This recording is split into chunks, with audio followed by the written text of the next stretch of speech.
जय श्री कृष्ण। श्रीमद्भागवत महापुराण प्रथम खंड पंचम स्कंद चौथा अध्याय। ऋषभ देव जी का राज्य शासन। श्री सुखदेव जी कहते हैं, राजन, नाभिनंदन के अंग जन्म से ही भगवान विष्णु के वज्र अंकुश आदि चिन्हों से युक्त थे। समता, शांति, वैराग्य और ऐश्वर्य आदि महाविभूतियों के कारण उनका प्रभाव दिनों दिन बढ़ता जाता था।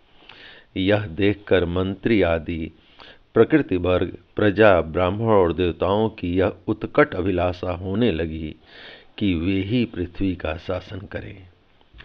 उनके सुंदर और सुडौल शरीर, विपुल कीर्ति, तेज, बल, ऐश्वर्य, यश, पराक्रम और सूरवीरता आदि गुणों के कारण महाराज नाभि ने उनका नाम ऋषभ अर्थात श्रेष्ठ रखा।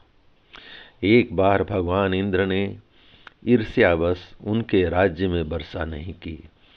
तब योगेश्वर भगवान ऋषभ ने इंद्र की मूर्खता पर हंसते हुए अपनी योग माया के प्रभाव से अपने वर्ष अजाना भूखंड में खूब जल बरसाया।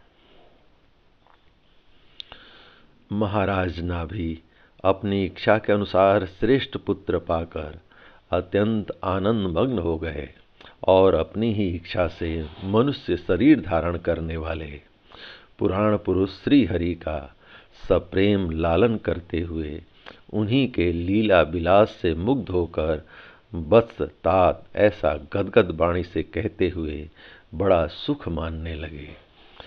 जब उन्होंने देखा कि मंत्रिमंडल, नागरिक और राष्ट्र की जनता ऋषभ देव से बहुत प्रेम करती है, तो उन्होंने उन्हें धर्म मर्यादा की रक्षा के लिए राज्याभिषिक्त करके ब्राह्मणों की देख रेख में छोड़ दिया।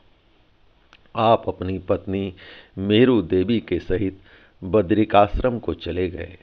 वहाँ अहिंसा वृत्ति से, जिससे किसी को उद्वेग न हो, ऐसी कौशलपूर्ण तपस्या और समाधि योग के द्वारा भगवान वासुदेव के नर नारायण रूप की आराधना करते हुए समय आने पर उन्हीं के स्वरूप में लीन हो गए। जय श्री कृष्ण। पांडुनंदन राजा नाभि के विषय में यह लोकोक्ति प्रसिद्ध है। राजर्षि नाभि के उदार कर्मों का आचरण दूसरा कौन पुरुष कर सकता है। जिनके शुद्ध कर्मों से संतुष्ट होकर साक्षात श्री हरि उनके पुत्र हो गए थे। महाराज नाभि के समान ब्राह्मण भक्त भी कौन हो सकता है, जिनकी दक्षिणा आदि से संतुष्ट हुए ब्राह्मणों ने अपने मंत्र बल से उन्हें यज्ञशाला में साक्षात श्री विष्णु भगवान के दर्शन करा दिए। भगवान ऋषभ देव ने अपने देश अजना भखंड को कर्म भूमि मानकर लोक संग्रह के लिए कुछ काल गुरुकुल में वास किया। गुरुदेव को यथोचित दक्षिणा देकर गृहस्थ में प्रवेश करने के लिए उनकी आज्ञा ली। फिर लोगों को गृहस्थ धर्म की शिक्षा देने के लिए देवराज इंद्र की दी हुई उनकी कन्या जयंती से विवाह किया तथा स्रोत, स्मार्त दोनों प्रकार के शास्त्र उपदिष्ट कर्मों का आचरण करते हुए उसके गर्भ से अपने ही समान गुण वाले 100 पुत्र उत्पन्न किए। उनमें महायोगी भरत जी सबसे बड़े और सबसे अधिक गुणवान थे। उन्हीं के नाम से लोग इस अजना भखंड को भारतवर्ष कहने लगे। उनसे छोटे कुशावर्त, इलावर्त, ब्रह्मावर्त, मलय, केतु, भद्रसेन, इंद्रस्पृक, विदर्भ और कीकट, ये 9 राजकुमार शेष 90 भाइयों से बड़े एवं श्रेष्ठ थे। उनसे छोटे कवि, हरि, अंतरिक्ष, प्रबुद्ध, पिपलायन, आर्विहोत्र, द्रुमिल, चमस और करभाजन, ये 9 राजकुमार भागवत धर्म का प्रचार करने वाले बड़े भगवत भक्त थे। भगवान की महिमा से महिमान्वित और परम शांति से पूर्ण इनका पवित्र चरित्र हम नारद वासुदेव संवाद के प्रसंग से आगे एकादश स्कंद में कहेंगे।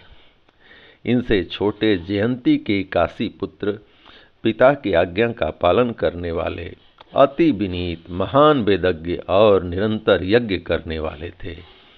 वे पुण्य कर्मों का अनुष्ठान करने से शुद्ध होकर ब्राह्मण हो गए थे।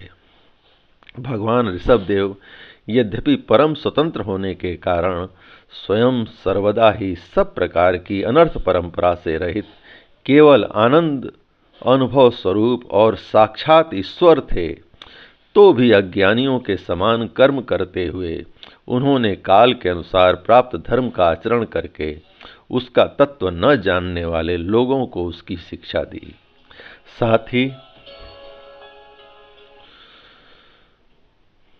साथ ही सम शांत सुहृद और कारुणिक रहकर धर्म अर्थ यश संतान भोग सुख और मोक्ष का संग्रह करते हुए गृहस्थ आश्रम में लोगों को नियमित किया।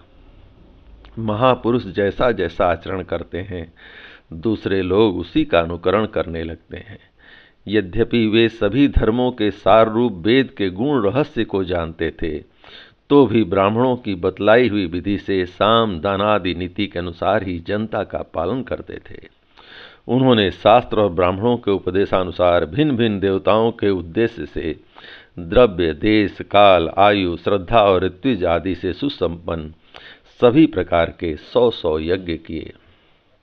भगवान ऋषभदेव के शासन काल में इस देश का कोई भी पुरुष अपने लिए किसी से भी अपने प्रभु के प्रति दिन दिन बढ़ने वाले अनुराग के सिवा और किसी वस्तु की कभी इच्छा नहीं करता था। यही नहीं, आकाश कुसुमादि अविद्यमान वस्तु की भांति कोई किसी की वस्तु की ओर दृष्टिपात भी नहीं करता था।